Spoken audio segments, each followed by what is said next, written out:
Bienvenidos, bienvenidas a esta nueva edición de Tangente. Ya saben que los martes tenemos entrevista aquí en el programa y antes de presentar al entrevistado, recordarles que nos sigan en YouTube, que es lo que mejor monetizamos, para que esto tenga sostenibilidad.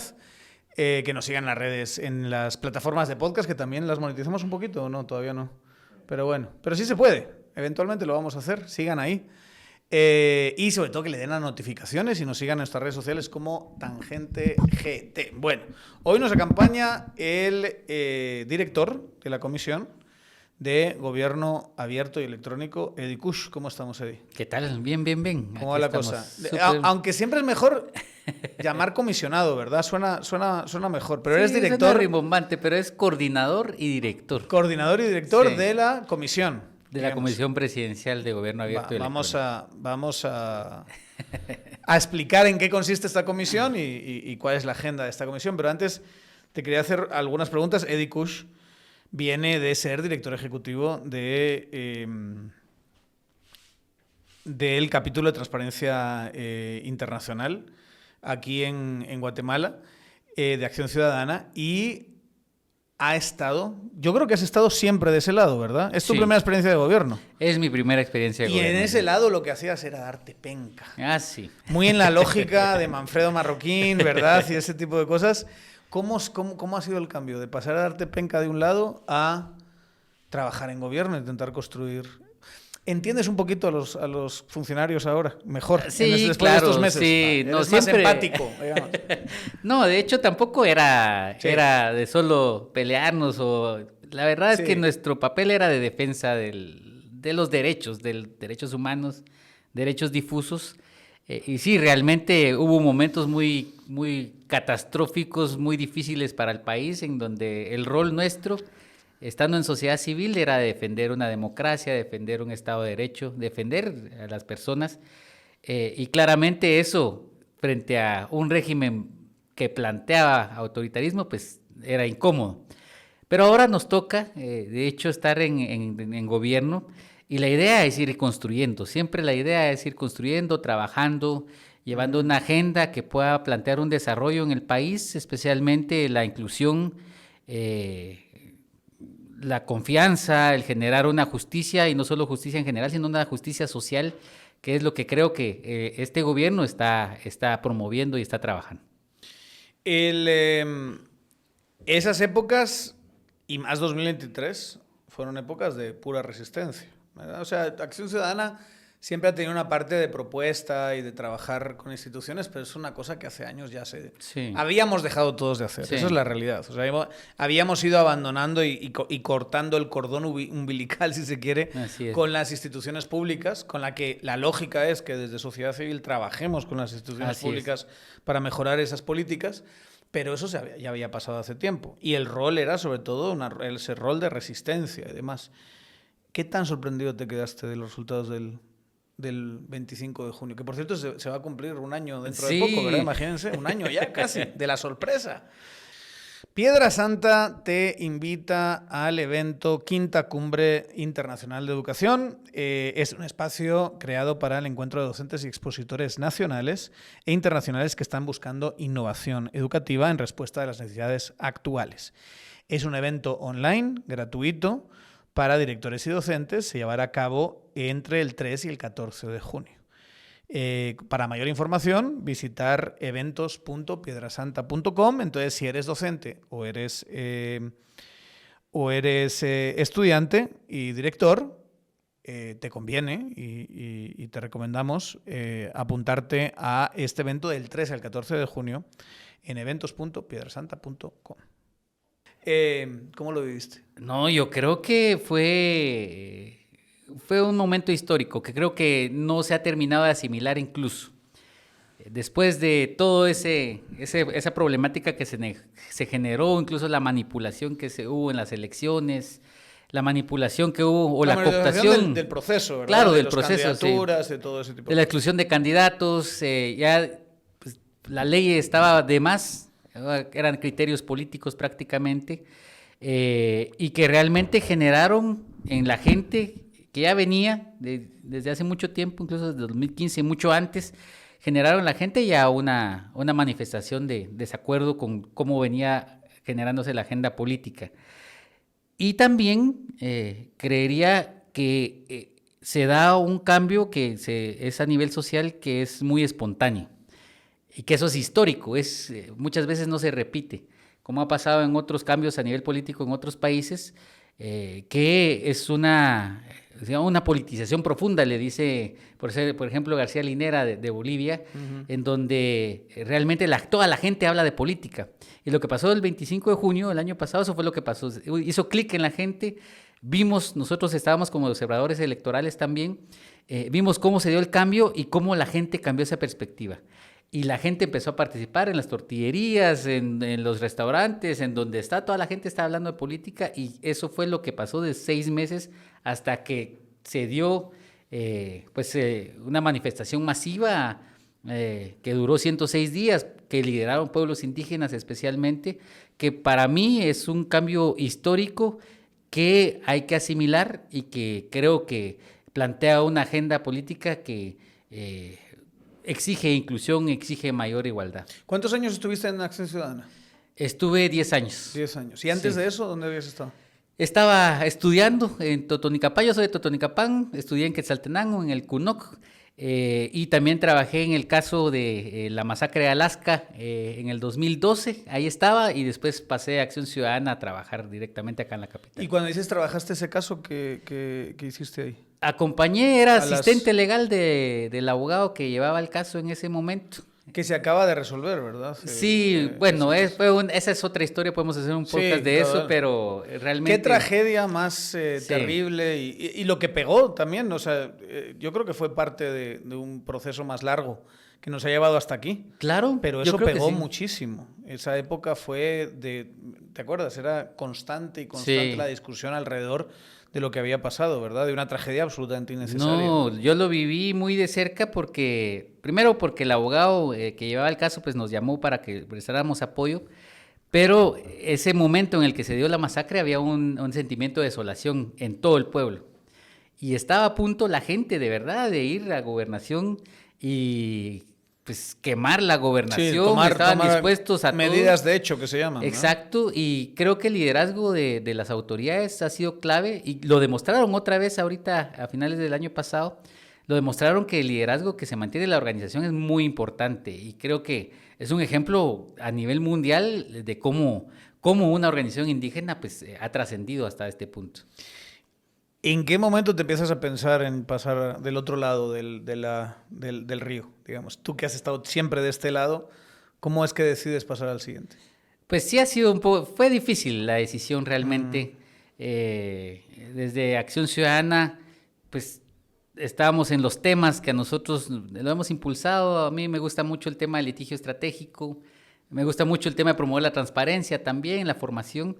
Y llegó un momento, en diciembre ni siquiera lo habíamos pensado realmente, un momento en el que el presidente Bernardo nos llama, me dice, mira, estamos pues evaluando a perfiles de personas que no necesariamente son del partido, porque digamos ese enfoque creo que es muy congruente en cómo se ha desarrollado el nombramiento de varias personas. Queremos a personas que tengan experiencia, que tengan el compromiso.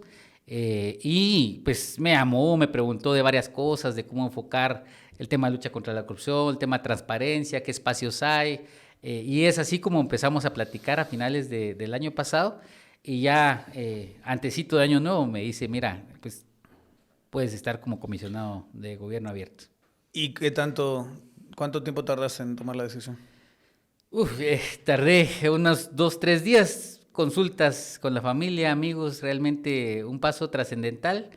Aparte que también, digamos, desde la organización digamos, esa transición creo que es natural también de que con gobiernos más democráticos, mucha de la sociedad civil que ha estado trabajando en los temas pasa o las personas pasan a gobierno.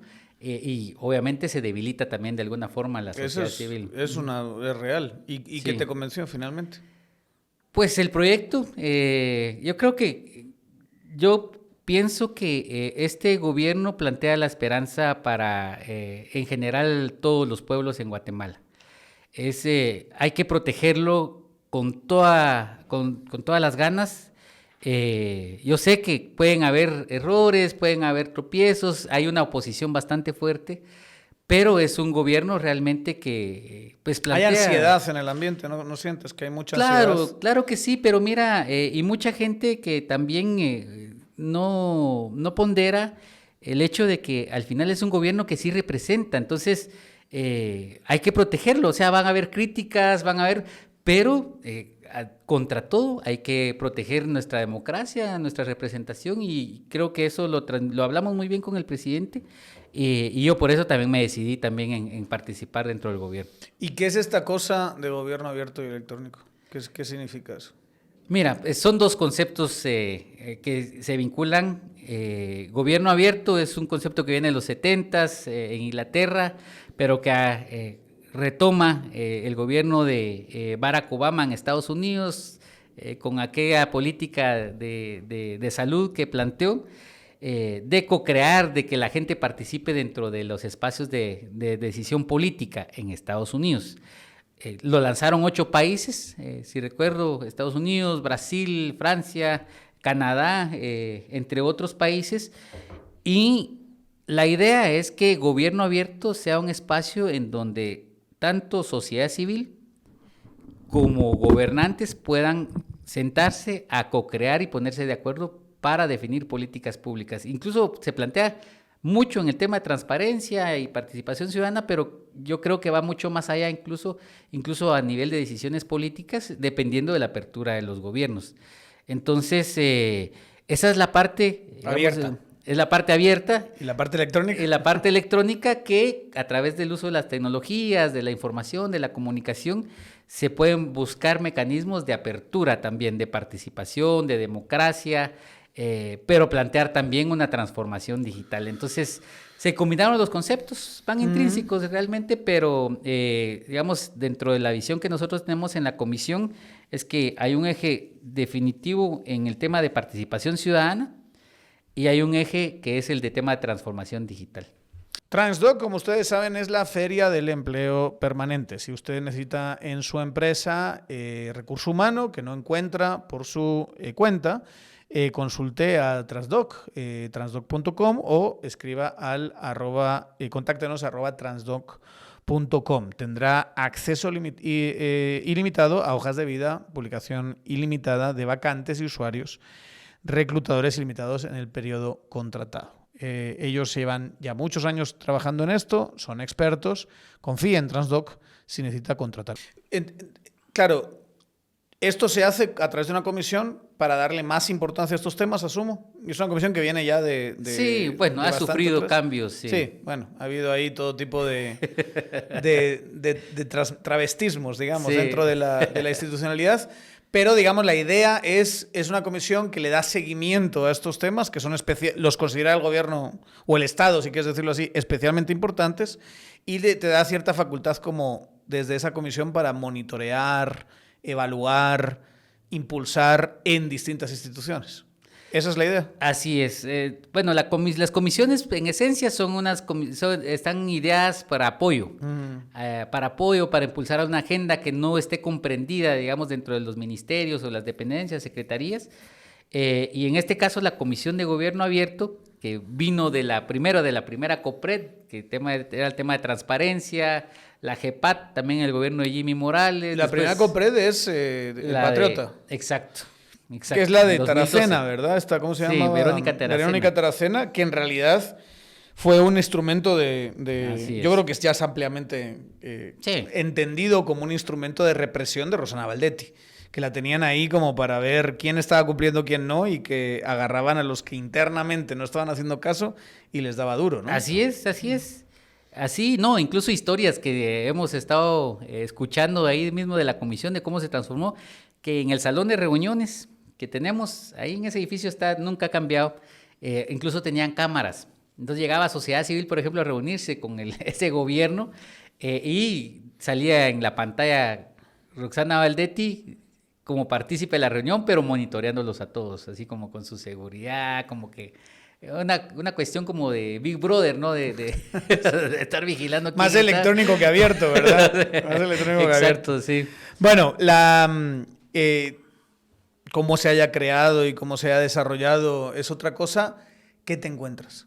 ¿Qué te encuentras en términos de esta agenda? Que yo creo que es una agenda, sinceramente, que todos consideramos universal. Sí. No creo que haya una sola voz que diga no tengamos un gobierno electrónico, no tengamos simplificación de trámites, no tengamos tecnología para aligerar los procesos burocráticos, no tengamos mecanismos de participación ciudadana. Todo el mundo va a decir que sí. Pero ¿qué te encuentras en términos de la política real?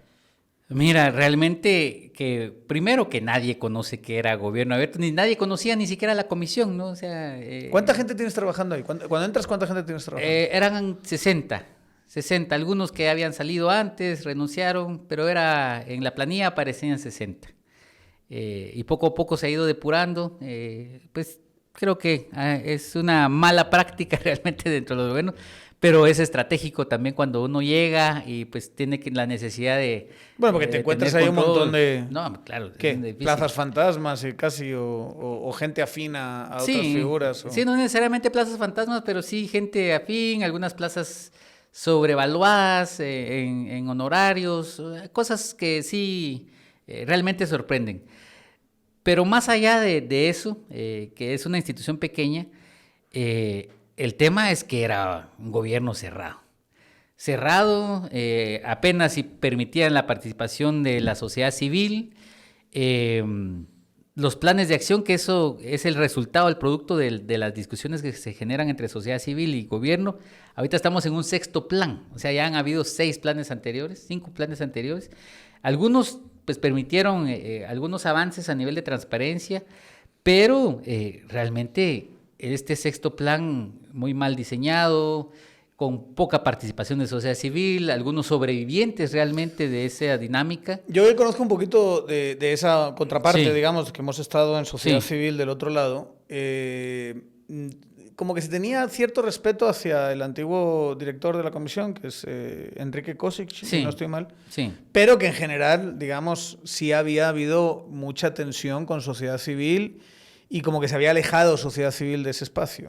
Quizá no directamente por el director, pero sí por el ambiente en el que estaba, por el gobierno en el que estaba, ¿verdad? Mira, cuando estábamos en Acción Ciudadana junto al ICEFI, cuando evaluamos varios de lo que pasó en el 2020, la primera acción del anterior gobierno de Yamatei fue refrendar las reformas a la ley de ONGs, digamos, aquellas que restringían. Sí, cabal. Y nosotros presentamos amparos, inconstitucionalidades, bueno, tratando de proteger el espacio de... Nunca pensaron que a lo mejor el ministro de Gobernación no iba a ser suyo, ¿verdad?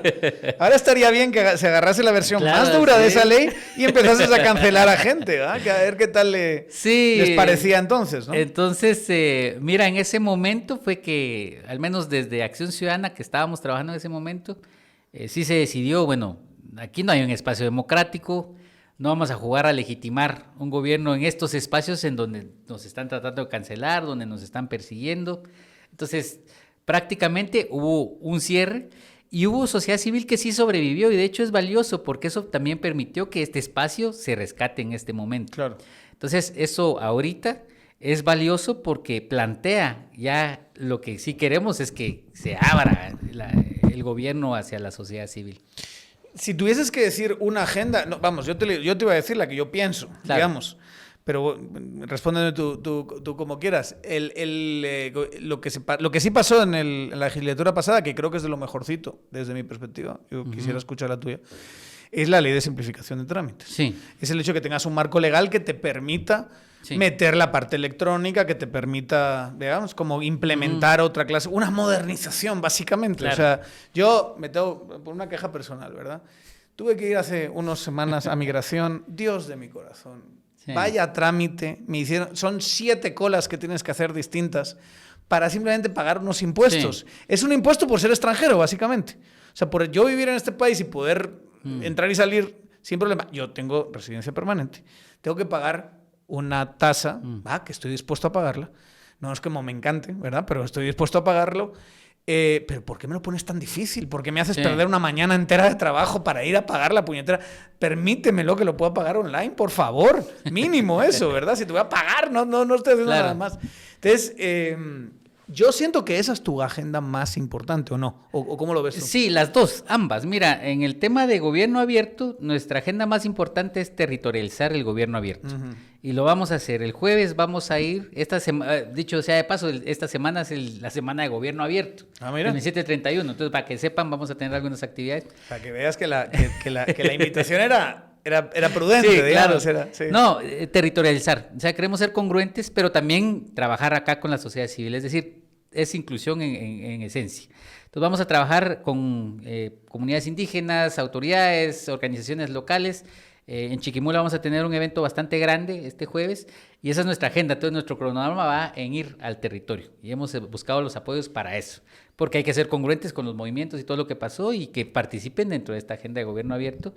Incluso que la gente se vuelva un referente dentro de la opinión del presupuesto general, que siempre se ha mantenido en élites. Entonces, que la gente, pues, dé sus opiniones también, se vayan formando en ese sentido. Y lo que tú me mencionas, que es el tema de transformación digital prácticamente, pues la ley de simplificación de trámites es una herramienta valiosa, no es única en el mundo, también la tiene Chile, Uruguay, tuvo como base de transformación digital una ley de simplificación de trámites, y que sí es un producto que vale la pena, que sí tiene una visión de transformación de los servicios públicos a digital. Lo que sucedió en este momento y lo que heredamos es un poco complejo porque si bien se heredó la ley, se ha implementado de forma desordenada. Eso es lo que te iba a preguntar, que en términos de implementación el instrumento puede ser bueno, sí, pero entiendo también que la misma ley generaba unas disposiciones transitorias, digamos, de decir, sí, esto tiene que ser en tanto tiempo. Sí. Pero como que no sé si se ha ido avanzando. Pues primero hay que plantearse la pregunta si era necesaria la ley. Yo creo que por la cultura tan legalista, tan que tiene que estar establecido en ley, pues los funcionarios pues, así funcionamos, ¿no? Creo que el contraargumento lo queda implícito en lo que tú dices. O sea, ha habido países que han favorecido esto con ley, significa que hay un montón más que han hecho esto muchísimo, de forma mucho más potente, sin ley. Pero, como dices tú, yo creo que en Guatemala sí merece la pena, para convencer a abogados, ya ven una ley y dicen, va, entonces me aferro a la ley, va. Especialmente los abogados. Es que es así como, no, es que aquí la ley no me permite hacer los trámites más fáciles. Sí. ¿Cómo no va a ser? ¿Cómo no te va a permitir hacer los trámites más fáciles? Pues mira, sí, pero la bueno, ley pónselo negro sobre blanco, ¿verdad? Sí. La ley plantea esa modernización, criterios, hacer un inventario de trámites, mejorarlos, pero mira, se implementó casi al revés. Muchas de las instituciones empezaron a trabajar sus sistemas digitales, pero no trabajaron muy bien el marco normativo. Y eso sea, digitalizaron lo que ya existía. Lo que ya existía. Entonces, mis 8 colas en migración las querían convertir en 8 procesos digitales. 8 cuando ventanas, se puede hacer a lo mejor uno, ¿verdad? Exacto. Y eso sí plantea un reto bastante fuerte que heredamos y ahorita estamos... Primero, cumplir con el plazo legal, que es la lógica que no es tan lógica para nosotros. Y lamentablemente caemos... Te digo porque sí reconocemos que caímos en esta lógica, pero porque la ley sí plantea ese plazo legal hasta el 29 de agosto de este año del cumplimiento. Sí, o sea que tiene que estar cumplida. Y muchas de las instituciones tenían porcentajes avanzados de sistemas, pero no de marco normativo. Y revisar el marco normativo para nosotros es lo más importante, porque es la estructura, digamos, ¿cómo te diría? Es como el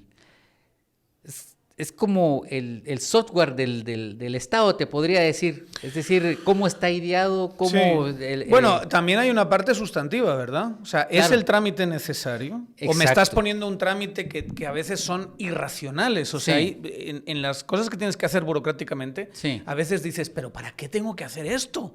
Si me estás pidiendo 8 fotocopias de un DPI que tú tienes, porque es tuyo, tú me lo diste a mí, y me haces hacer fotocopia tras fotocopia, y la fotocopia tiene que ser, legalizada, digamos... legalizada y declarar que es verdadero el DPI. Otro ejemplo tonto, pero fui con mi hijo a renovar su pasaporte, guatemalteco, y tenías la típica fotocopia que es por un lado o por otro, y no, tenía que estar los dos en el mismo lado. ¿Por qué la irracionalidad? ¿Por Sí. qué? ¿Y por qué te tengo que dar la fotocopia del pasaporte del DPI? Si el DPI lo puedes tener tú, puedes acceder tú electrónicamente a la base de datos que yo no voy a poder manipular, donde ahí aparece que, no sé, el registro del RENAP, que aparece que mi hijo no DPI, pero no tiene todavía, ¿verdad? Pero el registro del RENAP donde Sí. dice, aquí está, solo tienes que consultar el anterior pasaporte que ya me lo habías Exacto. dado, ¿verdad? Cosas así. Y esas cosas, no sé a ti, a mí me ponen... pero- No, sí, a todos, creo yo. Eso engorroso, legalizar un título. O sea, cuestiones tan simples. Hay irracionalidad en el Sí, planteamiento de no, una procesos. cosa va. Y eso lo tienes que revisar desde el origen, Desde digamos. entrada, de Sí. entrada. Y eso es lo que no pasó tan bien. Claro. Porque parte de los problemas políticos se dio también en cómo eran aprobados las normas o los acuerdos gubernativos, porque la ley establece que todo tiene que ir en acuerdo gubernativo, que plantea una escalada de gestiones que tiene que ir a PGN, tiene que revisarse dictámenes jurídicos. Y ahí es donde está la traba, digamos, lamentablemente pues, soy abogado, pero los abogados complicamos más las cosas y como no hay una revisión de verdad estructural de cómo se van a simplificar las cuestiones o los trámites en esencia desde su marco regulatorio, entonces lo único que ha estado pasando, no todos los casos, pero sí es digitalizar lo que ya se establecía, obviamente la ley plantea, por ejemplo, no pedir declaraciones juradas, no exigir algunos requisitos, eliminar requisitos, y sí lo han hecho mucho los comités de simplificación, pero muy exactamente respecto del marco normativo. No han ido más allá, digamos, en una verdadera modernización. Donde a lo mejor solo con cambiar algunos acuerdos ministeriales, para que lo entienda la gente, son los reglamentos que hace el mismo ministerio, sí. o gubernativos, que son los que hace el presidente. Es decir, no tiene que pasar por el Congreso ni nada parecido. Sí. Solo con cambiar ciertas cosas ahí puedes empezar a aligerar un montón ciertas cargas que se ponen Sí. irracionalmente. Con Así perdón, los abogados nos ponen a no, todos, ¿verdad? No me ofenden, de verdad. No, pero ¿sabes qué hace falta? Y esto a lo mejor me arrepiento de decir estas cosas porque también yo soy un poco anti-ingeniero, para empezar, anti-Javier Soria, ¿verdad? Eso para empezar. Pero hace falta más visión ingenieril de procesos. O sea, que de verdad tengas a alguien, un ingeniero que diga A, B, C. Eso es lo que hace falta y entonces tienes estas partes positivas porque hace falta que haya un proceso en esto para comprobar, para que no se te cuele no sé qué, para evitar determinados fraudes, y luego se tiene que hacer de esta manera y la puedes simplificar muchísimo. Sí. Pues mira, ahorita hay una oportunidad bastante grande. O sea, el tema de simplificación ahorita se vence, pero hay una oportunidad de mejora. Claro. ¿Qué tendrías que hacer? ¿Se mira, puede pedir una extensión o algo así? Mira, yo creo que primero hay una posibilidad de un reglamento de la ley que no sé si es necesario, ya se va a vencer. Claro. Ahorita estamos analizando eso. Pero hemos visto en otros países, hemos estado visitando algunos países y se han acercado algunos apoyos también, incluso de cooperación en general, a otros modelos. Acabamos de estar en Estonia, por ejemplo, que es el ejemplo. Es como o sea, es la avanzada en el tema de transformación digital. Que todo el mundo habla de Estonia, ¿verdad? No, todo el mundo pone a Estonia como un ejemplo. Es increíble. Yo conocí al expresidente, ¿cómo se llama? Se me va el nombre, pero que fue el que impulsó más el tema de transformación digital, que dirige ahí una academia de gobernanza digital. Y nos explicaba cómo fue que comenzó. Bonito, una academia y todo se han hecho. No, él estudió en la Universidad de Stanford. En el 93 vio la necesidad de la transformación digital con las computadoras. Y él dijo, bueno, vamos a llevarlo a Estonia. Se fue a Estonia. Lo primero que hicieron en el gobierno fue proveer de computadoras a todas las escuelas y tener laboratorios y acceso a Internet del 96 al 98.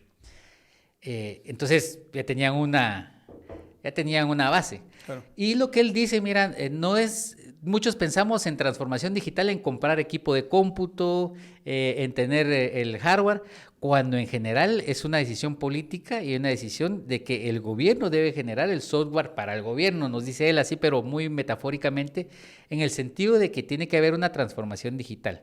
Entonces, por ejemplo, nosotros estamos acostumbrados, bueno, vamos a buscar una aplicación para poder acceder a un servicio público, que es lo que se está generando en las instituciones. Una ventanilla aquí, tenemos que crear nuestro usuario para poder sacar antecedentes penales, otra para poder sacar, no sé, una tarjeta de salud, etcétera.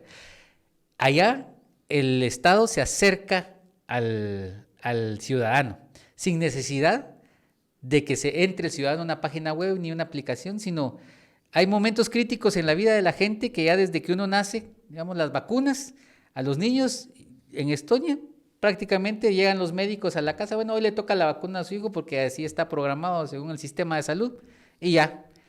Pensiones, bonos, lo que sea, pago de impuestos, todo funciona de forma proactiva, es un acercamiento. Entonces, yo creo que hacia eso hay una oportunidad de hacerlo.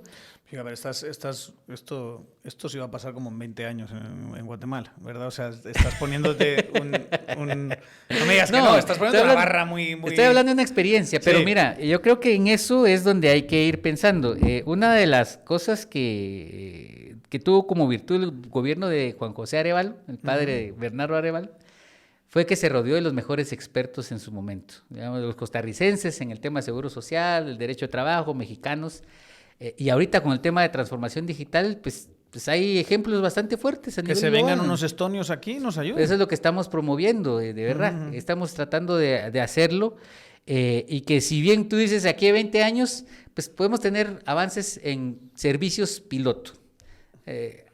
Tan complejos como el tema de salud, que creo que sería una base bastante grande, digamos, partiendo de toda la información que se puede generar. Pero pues pueden haber servicios. Entonces ahorita con la herencia de la simplificación de trámites tenemos esa posibilidad, porque exactamente me estás diciendo, bueno, es una herencia que sí vale la pena del gobierno anterior, bueno, que impulsémosla, pero o sea, ese marco, porque yo lo que siento... La idea, porque yo lo que siento es que todos estos trámites que te piden, que muchas veces al que tiene poder no se los piden, ¿verdad? Y se los salta. Claro. Y no tiene que hacer estas incomodidades. Pero es casi una especie de... Quien lo haya diseñado, dices, quiere torturar al ciudadano. Quiere hacer al ciudadano que se sienta mal. Quiere traer a gente que tiene que trabajar para sobrevivir y le pones en 25 colas. O sea, una vez más, mi experiencia, sobre todo en migración, que es donde yo tengo que ir necesariamente, es terrorífica. Ves colas de gente que claramente está pidiendo permisos quizá para viajar a Canadá. Supongo que las visas se tramitan ahí, las visas de trabajo, ese tipo de cosas. Y ves a gente que dices, no, esta persona está aquí pasando 5 horas. Seguramente esa persona necesita trabajar esas 5 horas para poner el pan encima de la mesa y lo estás torturando. Yo sé que dices, bueno, hace falta educación, hace falta una brecha, hace falta que esa persona tenga acceso a precisamente instrumentos digitales para hacer los procesos, pero pues chica, simplifícalos un poco.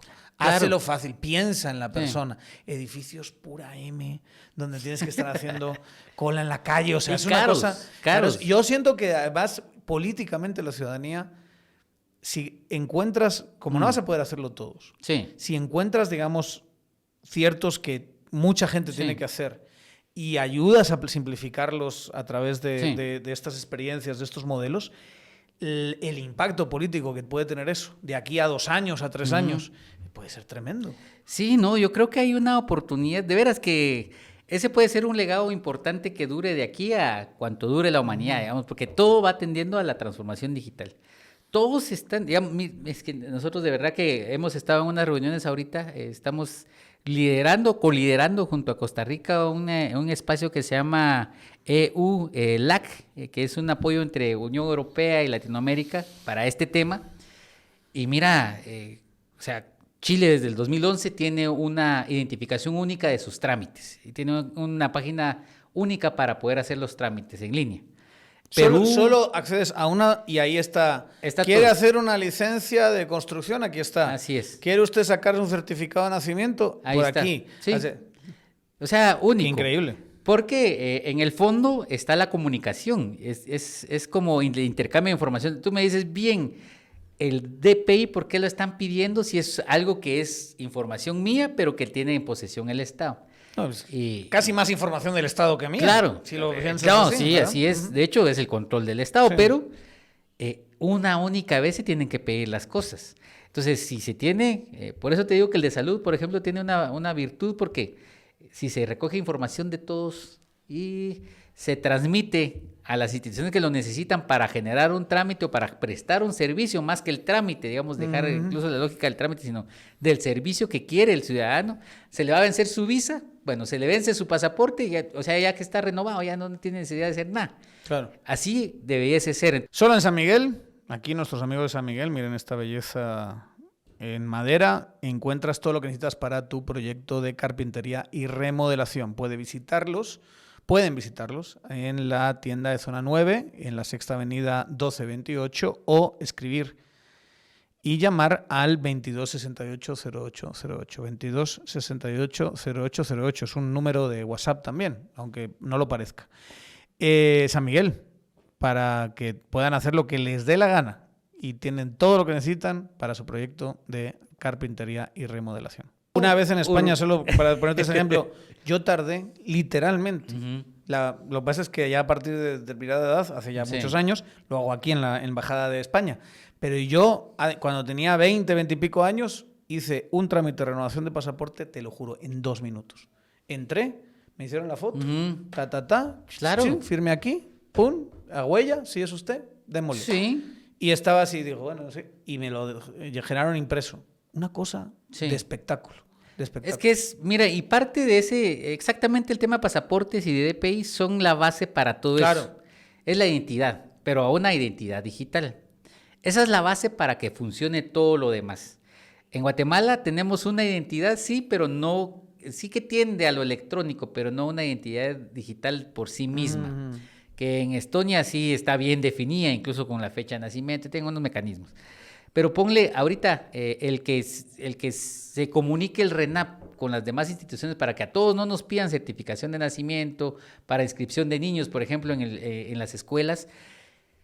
Primero tenemos que rebasar el obstáculo de que el RENAP tiene fondos privativos. Entonces, obtiene fondos de que se extienda la certificación de nacimiento, cuando es una información que es del ciudadano. Entonces, lamentablemente, ahí hay que modificar, buscar los apoyos políticos para que se cambie y se trascienda a generar una identidad digital. Y eso, digamos, trasciende incluso al tema de elecciones, como se vivió el año pasado, ¿no? Que las firmas, que la inscripción de partidos, que se duda del padrón electoral, todo. Lo mismo generaría certeza en el mismo proceso electoral. Y de hecho, pues en el Consejo de RENAP está el Tribunal Supremo Electoral, está del Ejecutivo también hay CIAs, del Congreso también. O sea, si se quisiera el tema de identidad digital, con eso se avanzaría bastante en todos estos temas. Esa priorización de procesos y de dónde le vas a atacar, digamos, porque obviamente sí, tu papel es transversal, pero lo lógico es, agarremos esta parte que es especialmente importante y metámosle toda la artillería para poder hacer eso. ¿Se tiene decidido ya? ¿Dónde se van a prestar más atención? Sí, mira, es que es un poco complejo, ¿no?, de definir. Hay algunos criterios que se están definiendo, incluso priorizar los servicios, experiencia ciudadana básicamente es. Como tú me dices, tu experiencia es en pasaportes. Sí, que no es tu servicio. Que no es nada, digamos. Yo por quejarme de una cosa muy personal, pero eso no es fundamental, digamos. Esa es información valiosa. Tu experiencia es valiosa, incluso la ley lo contempla como una denuncia o queja de mejora. Entonces, si se agarrara responsablemente esa queja que tú dices ahorita, y hablamos con el Instituto de Migración y le decimos, mire, hay que mejorar este tema. O sea, ya hay quejas sobre este tema, por mínimo que sea, que lo use una persona, que es lo que hacen en otros países. O sea, uno que se queje, bueno, entonces hay que mejorar. Hay un trámite, hay un proceso, un protocolo, digamos, donde se lleva. Pero para simplificar, mira, hay una agenda digital bien establecida, más allá de los trámites y la simplificación. Primero hay que impulsar un tema de identidad digital.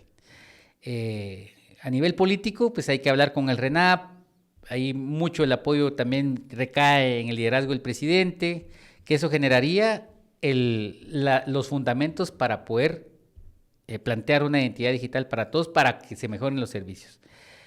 De ahí, hacer un inventario de todos estos sistemas que se han generado por la Ley de Simplificación de Trámites, que son más de 90, son más de 100. Es decir, qué lenguajes tienen, qué comunicación tienen, son abiertos, son cerrados, cuáles sirven, cuáles no.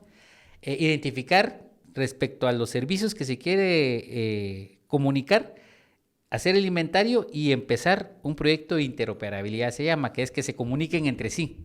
Entonces, por ejemplo, para la tarjeta de salud te piden, no sé, tu DPI, te piden...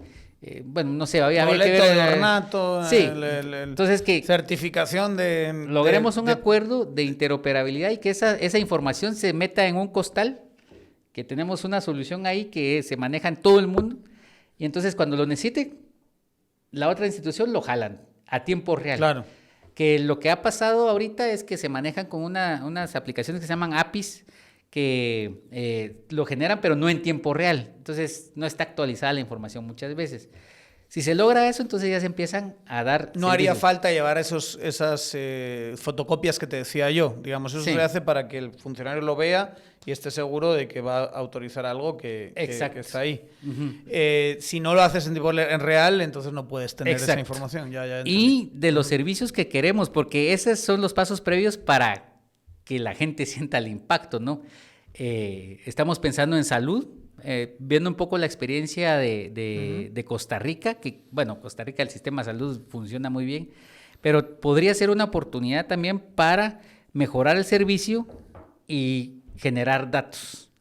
Y entonces eso permitiría que se interopere el tema, incluso llevarlo, por ejemplo, a que se recoja información epidemiológica de la gente, digamos, de que se está enfermando, generando datos, etcétera, y eso, que esa información se intercambie con la planificación de compras entre la Dirección de Epidemiología y definir las compras que son necesarias, pues prácticamente ahí tendríamos un resultado que incluso impacta en la lucha contra la corrupción, por ejemplo. Claro. Hemos hablado de esta parte de gobierno abierto y de gobierno electrónico, pero nunca he entendido si la GAE tiene responsabilidades para supervisar temas de transparencia. Entiendo que la que tiene, por ejemplo, que supervisar la política de datos, es decir, de información pública, es el PDH, ¿verdad? Sí. ¿Pero la GAE juega algún papel ahí, digamos? Mira, como está establecido el acuerdo, sí, porque se habla de transparencia y rendición de cuentas. Claro. Obviamente de apoyo al Ejecutivo.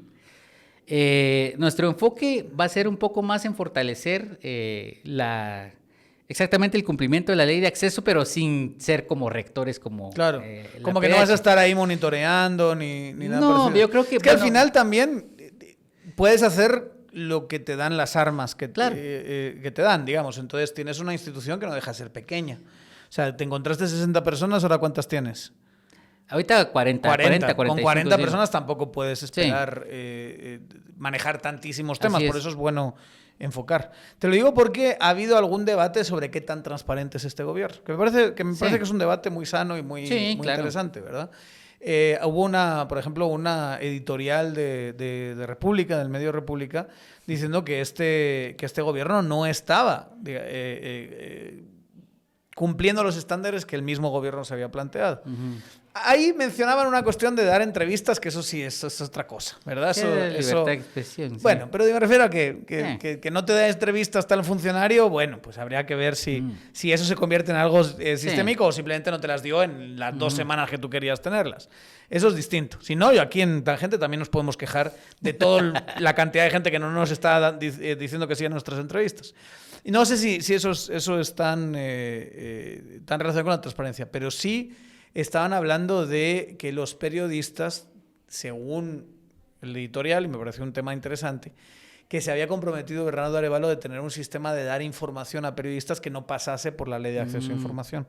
¿Tú qué piensas de eso o crees que se puede hacer algo al respecto? Mira, hay información digamos, la ley de acceso a información pública te plantea un mínimo, de hecho, y el derecho es progresivo en estos casos porque es un derecho humano. O sea, si nosotros implementamos mecanismos más ágiles de información pública, mucho mejor. Y eso va incluso en generar información proactiva, digamos, en las páginas web o generar kioscos, o sea, ser más transparentes en ese sentido. O sea, que no tenga que estar pidiéndote la información a la gente, sino que... Claro, mantener actualizadas los mínimos que plantea el artículo 10 de la Ley de Acceso a Información Pública. Y nosotros, pues nuestro enfoque no solo es de apoyo a las unidades de información pública, sino también ahorita estamos tratando de impulsar, o mejor, hay una política de datos abiertos que vale la pena retomar, no es mala realmente, pero hay que mejorarla y creo que tiene un potencial grandísimo porque generando datos se genera más información para la ciudadanía. Ponle, si se abren los datos para el tema del precio de las gasolineras, por ejemplo, que se retome eso, se abran los datos, que venga un desarrollador, genera una su aplicación, bueno, miren, está el precio, un mapa ciudadano. O sea, eso genera mayor transparencia y eso cae también dentro del tema de transformación digital, digamos, ser más transparentes utilizando exactamente las tecnologías de la información. Pero ¿entiendes una crítica como esa? Sí. Que se quiere, o sea, que se pretendía o se veía o se ve al gobierno de Arévalo como más transparente, pero que para algunos no está cumpliendo esa clase de estándares. ¿O te parece injusta a día de hoy? Tú que supervisas esos temas en Sí, general. mira, hay que tomar en cuenta que si hablamos del gobierno de Bernardo Arévalo, también hay debajo bastante gente que viene del gobierno anterior. Claro. Entonces no necesariamente todos te van a cumplir con entregarles la información. O sea, que todavía tienes un gobierno que Arévalo no controla 100%, sino que es un proceso en el que... No, y aparte, mira, también se dan cambios normales en el gobierno y eso es lo que siempre hemos trabajado, incluso cuando estábamos en sociedad civil. Se trabaja con las unidades de información pública. Y años, los 4 años de un gobierno, viene otro gobierno y ¡fum! Como es un puesto tan débil, lo cambian y viene otro que no conoce nada de la ley de acceso a información pública. Y así hay muchos, digamos, que tal vez tienen toda la intención, pero pues, prácticamente hay que trabajar con ellos, tecnificar, incluso hay que generar conocimiento. Ahí el rol es mucho de PDH incluso. Es que a veces uno que tiene cierta experiencia en pedir información por esa vía, a veces pides información y es como que ves del otro lado, no tanto alguien que no quiera darte esa información, sino que no tiene ni la más remota idea de dónde conseguir esa información. O sea, ellos mismos que están en la oficina dicen, por favor, deme los datos de los beneficiarios de estos programas y, digamos, de estas regiones en estos años y por edad. Sí. Se quedan así como, ¿y dónde puñetas yo? Entonces te responden cosas como, esa información no se tiene o vaya a buscar usted en la página web a ver si encuentra algo. Pero no sé si es tanto. A veces puede ser opacidad pensada. Pero también, pues, de otro lado, puede ser que de verdad no sabe, y aparte, no tiene la más remota idea de qué hacer con los datos. Aparte que no hay una ley de archivos, como que empezando por ahí. Es decir, o sea, no te obliga como funcionario si no a sistematizar la información. Se sistematiza como se ha hecho pues, con los acuerdos internos y todo. Hubo una intención de ley de archivos hace unos años, pero se cercenaba derechos de acceso a información pública y por eso mismo ya no progresó la ley de archivos, que a mí me parecía muy buena porque complementaba este tema. ¿Entonces crees que que sería una buena ley impulsar ahora una ley de archivos? Sí. O sea, básicamente una ley que le diga al funcionario público, usted hace algo, pero eso que hace no solo es una hoja con un sello que lo va a poner en una pila de 25.300 millones de hojas donde luego le vas a decir a la gente vaya a buscarlo ahí y que se pudren con el tiempo, que es lo que pasa. O sea, hay veces... que nosotros en diálogos, por ejemplo, hemos tenido la experiencia de que te dicen no tenemos datos más allá de 2004. De 2004 hacia atrás no existen, no sabemos, no tenemos ningún tipo de... Una ley que de alguna manera diga tienes que sistematizarlo así, tienes que generar estas tablas, tienes que saber nombres, TPIs, direcciones, los días, las edad, y que ordene la acción pública para que cuando te pidas esa información el Estado tenga información que darte y no se queda así como, no sé dónde, claro, no sé de qué me hablas. Ahí está ley de archivos, ley de protección de datos. O sea, ya pensemos también en los archivos, ya no solamente en los archivos, digamos, de las gavetas. Son temas digitales ya, o sea, incluso ya la trascendencia de transformar la gestión pública en lo digital plantea una necesidad de proteger los archivos, de tener seguridad, para evitar ataques, para evitar... bueno, hay muchas cosas, pero... Creería que con el tema de transparencia, este gobierno pues, plantea una apertura mucho más grande, da conferencias de prensa, informa, estamos tratando de que las páginas web estén actualizadas, pues puede darse algún momento eso, incluso acaba de ver que una organización civil presentó un amparo en contra del Ministerio de Educación, por ejemplo, por el tema del pacto colectivo, que va un poco más allá del ministerio, sino va con el tema del sindicato, pero, por ejemplo, a mí me da la pregunta si efectivamente cumplieron con la ley de acceso para reservar la información, por ejemplo, en ese caso. Lo que pasa es que ese caso, para quien no lo sepa, se resume así. Sí. Hay una disposición que yo nunca entendí, yo creo que se malutiliza, sinceramente. En la ley de acceso a la información pública hay un artículo que dice que tú puedes mantener algo oculto si la persona que te lo está dando pide confidencialidad, o la persona, entidad o quien sea que te está dando pide confidencialidad y tú se lo aceptas confidencial. Claro, para mí eso tiene sentido si son datos privados. Claro, datos sensibles. Si son datos sensibles, si es una información que implica, no sé, que la gente tenga mi número de teléfono y mi casa, información mía personal o mis cuentas bancarias, no lo sé. Sí. Eso creo que esa ley tiene sentido. Pero llega el sindicato, en época todavía ya Matei, ¿verdad? Con la anterior ministra. ¿Se acuerdan que Matei hace un gran show 2 días, 3 días antes de irse con Jovier al lado? Y el sindicato presenta el borrador de su propuesta de pacto colectivo, digamos, yo quiero esto, lo presenta con confidencialidad y la ministra anterior se lo acepta. Sí. Entonces, hay una interpretación jurídica de parte de la ministra actual que dice, a ver si no me van a meter a mí en problemas, iba a decir una mala palabra, no me van a meter a mí en problemas y tengo al Ministerio Público persiguiéndome por esto, yo voy a ser muy cuidadosa de decir, yo quiero hacerlo transparente, yo quiero hacerlo público, pero el anterior gobierno sí lo recibió confidencial. Entonces, esas son las consultas que se están haciendo y creo que se llevó a la Corte de Constitucionalidad, ¿verdad? La Corte de Constitucionalidad debería decir, y yo creo que es una buena forma también de establecer para qué sirve ese artículo.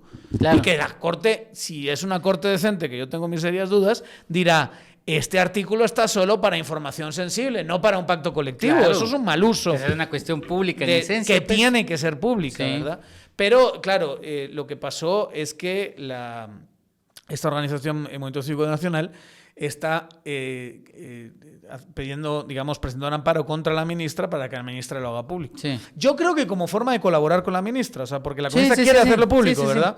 Creo que lo comunicaron un poquito mal los amigos del MCN, porque como, qué feo que a la ministra de Educación se le quiera echar un cable, ¿no? Si eres MCN y eres la ministra de Educación de Semilla, pero la realidad es que ellos lo están haciendo como para decir que la Corte te diga que puedes y tú estás segura de liberarlo, ¿verdad? Pero ahí cuidado, porque, bueno, ahí sí ya vamos al tema de la politización de la justicia, en el sentido de que, pues, o sea, ya esta Corte se ha alejado de cualquier criterio para definir esos temas, o sea, ya toma decisiones políticas y ahí puede decir, bueno, sí es confidencial, porque sí, es un precedente que sí va a ser doloroso. Pues la verdad es que lo hagan a su costo. Sí. Si esta Corte lo que quiere hacer, la Corte Constitucional, que ya se ha desgastado una y otra vez, lo que quiere hacer es proteger la opacidad de Joviel Acevedo, adelante, que lo haga. Yo siento que no serían las personas más inteligentes si lo hacen así y que lo más lógico es que se haga público y ya está. ¿Qué problema hay que el pacto colectivo la gente sepa qué está pidiendo el sindicato si finalmente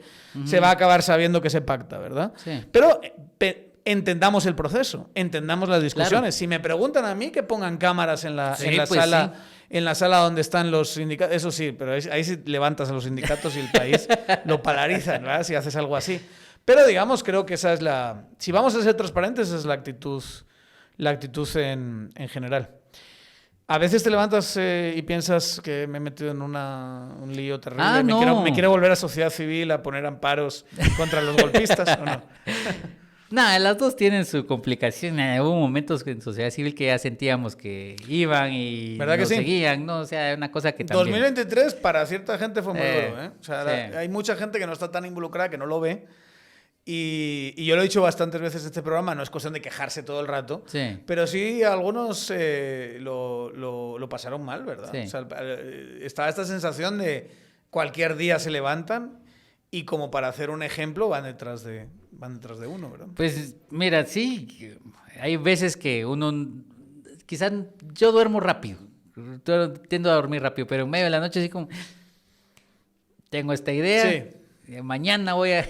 Estás pensando en eso constantemente, es decir, sí, es un camote, como le diríamos, sí, es una responsabilidad. Y eso que la posición nuestra no es tan compleja, digamos, no es un servicio público directamente como salud, como seguridad, no miremos toda la crisis que hay, pero sí es una responsabilidad y nosotros queremos hacer un buen trabajo y pues siempre está pensando uno en eso, ¿no? ¿Qué podemos hacer para ayudar a toda esta agenda? Te lo digo como ciudadanía en general, que gobierno abierto, pero también como consejero delegado de la Comisión Nacional contra la Corrupción, de la que tú eres parte, digamos, como comisionado.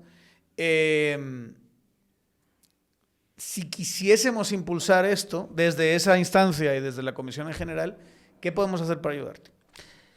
Mira, yo creo que, digamos, el acercamiento que tiene la sociedad civil, todos los espacios, ahorita la sociedad civil entendía en general, especialmente acá en la capital, es necesario, digamos, que se tenga conciencia de que hay que impulsar mayor participación, tanto en gobierno abierto y políticas, pero también mayor participación en temas de transformación digital. Nosotros nos hemos encontrado con una sociedad civil muy debilitada en este tema. Sí, o no debilitada, de hecho es débil porque... Nunca fue fuerte, ¿verdad? Pero es que el tema es que no hay gente que ha estudiado el tema. Claro. Entonces, creo que valdría la pena. Ha sido más como derechos humanos, resistencia, ¿verdad? Sí. Algunas cosas de transparencia, pero ya concretamente la parte técnica de gobierno electrónico sí es más complicada. Exacto, es un poco compleja, pero parte también del tema de educación, ¿no? Sí. O sea, no han habido las oportunidades y creo que ahorita hay una oportunidad para que sociedad civil se involucre en este tema, sin ser técnicos, o sea, simplemente en denunciar. Incluso cada institución tiene su mecanismo de denuncias.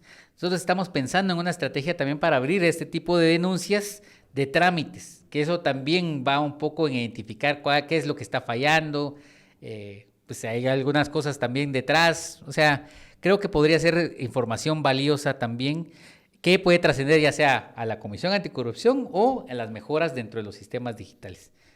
Por ahí... Y creo que también un apoyo a este gobierno, como decía al principio, este es un niño que apenas está dando unos pequeños pasos que en mucho tiempo no se había dado, o sea, hay que protegerlo. Tenemos errores. En un ambiente hostil, hay que decirlo también, ¿verdad? Sí, no, imagínate. Con una fiscal viendo quién está haciendo mal para clavar, con un Congreso pues que tiene una posición muy férrea, ¿no? Entonces, yo creo que es sana la crítica, pero también hay que ser objetivos en que hay que proteger nuestra democracia, esta oportunidad que hay, el apoyo al gobierno, a estas agendas que quizás no son tan llamativas como transformación digital, porque hay otras prioridades, pero creo que ahí necesitamos un apoyo directo de toda la sociedad en general. Muchísimas gracias, Eddie, por haber estado aquí. Muchas gracias por la conversación, ¿verdad? Y suerte. Y ahí nos estamos viendo en el camino y ustedes ya saben, denle al botón de suscribir, síganos en nuestras redes sociales, Tangente GT, síganos en YouTube, en las plataformas de podcast, nos ayuda mucho. Denle a notificaciones y nos vemos en la siguiente.